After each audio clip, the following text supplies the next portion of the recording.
Assalamu alaikum wa rahmatullahi wa barakatuh. Again, welcome to another episode of Success Theories. Today I'm going to tell you about a life update. So, just to put it out there, inshallah, for the next 6 months, I will not be making any new videos. And yeah. What's going on?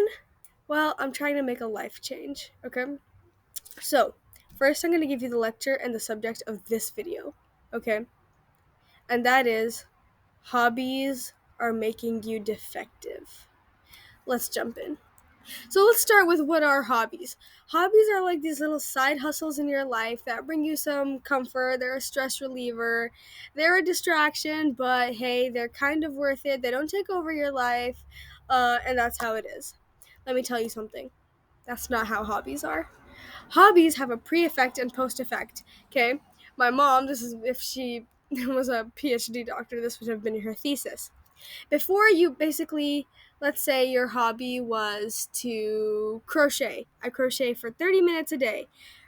The hours before you crochet, you're thinking about it. When you're dealing with your kids and you realize that your kid is taking forever in doing their homework, you start to get very angry because you're like, hey, I'm not going to get my 30 minutes of crochet today because you are taking so long. And that builds toxicity. That makes you angry, rightfully angry. It makes you basically look at everyone like you are thwarting my plans. Like, what does that do? It makes you want to eliminate everyone else. And that's just the plain matter of it. Okay, so and by the way, if you're here to argue about that, like that is a fact, a based fact. You cannot, there's only one person on this earth who has done that, and that is a very specific case. I look up to her. That's my mom's aunt. Nobody else on this earth has done that before. Okay? Um, so yeah. Making hobbies not take over your life is actually something that's extremely impossible. It's not plausible. Don't try to do it because if you fail, you're going to have to go through painful redemption like I'm about to go through. Okay, so let me just emphasize more on this. Hobbies are things that you can live without, but after you get into them, it's kind of hard to get out. It's very hard to get out of them. Okay, and everybody has them because hobbies are fun. Okay, children are not a hobby. Parents are not a hobby. Relationships are not a hobby. Friend relationships are a hobby. Family relationships are not a hobby. Okay, and when I say family, I mean your nuclear family, not your second cousin or cousin's wife's daughter's uncle. Okay, I mean literally the one that you're going to be held accountable for. Okay, and the thing about hobbies is that the pre-effect makes you basically act like that before you actually do the activity, and after the activity you act drunk. Okay, your mind's just on that activity that you did and you just keep analyzing, so what happened there, so when I crocheted this way then it happened like that. I don't crochet, so don't this is just an example.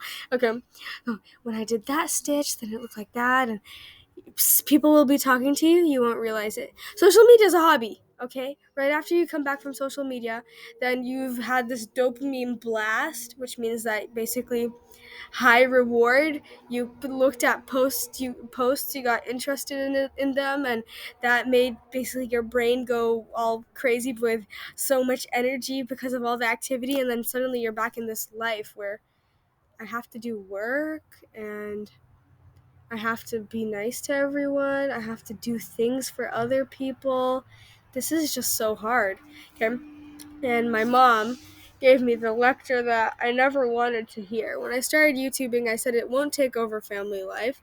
And true to that, it didn't really, I would never do it in family time, but I would basically not enjoy time with my family as much because of that thing where I'm like, TikTok, okay, we're all just casually sitting down here. We're not starting the movie yet, which means, let's see, it's a 1.5 hour movie.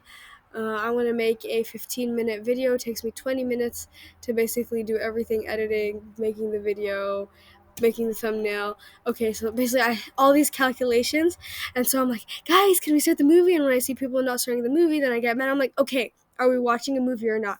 That's not how you talk to your family, and it's not something I can control. That's the point where I realized, okay, I need to go through a psychological death. I need to strip my life from all of these hobbies. And I'd say the thing that broke the ice was this video by this guy.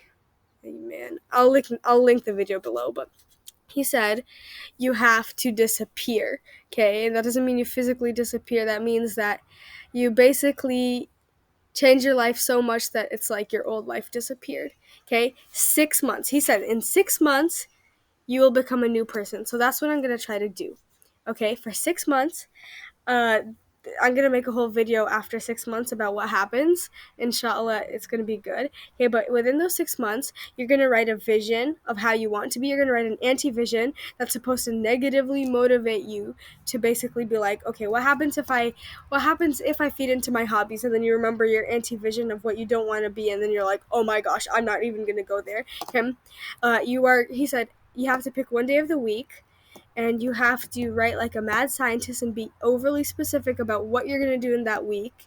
Don't go over, don't go under. And yeah, so I'm going to go through a internal cleansing, okay?